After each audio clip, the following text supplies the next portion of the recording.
Hi and welcome back to the channel, and thank you so much for clicking into this video. So in this video, I'm going to teach you how to use same WhatsApp in two phones. So make sure that you stay until the very end of this video so you won't miss any important step or information. And without further ado, let's get on it.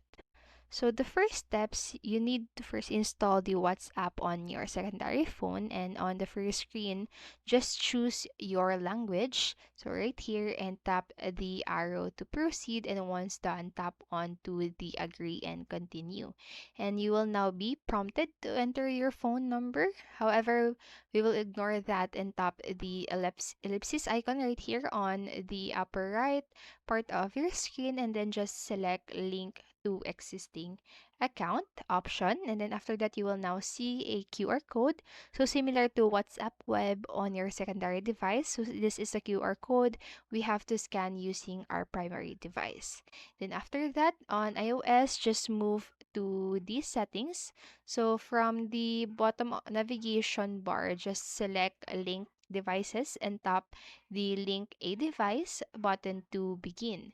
And on the Android, just tap the ellipsis icon or the three dots at the top right and select link devices and tap link device button on the next page to start process to use same WhatsApp account on two phones. So after that, just scan the QR code. So the QR code scanner will now open up on your main device, and then just simply tap OK and scan the QR code displayed on your secondary device to successfully log in into WhatsApp.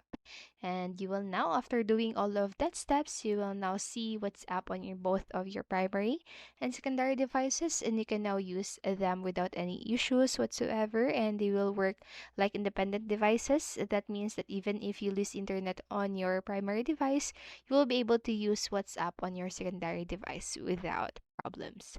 And so that's it for this video. Remember, you can always pause this video, go back to the video, and follow the steps at your own time. And I hope this helped you. And if it did, please make sure to like, subscribe, and hit notification bell button so you won't miss a video.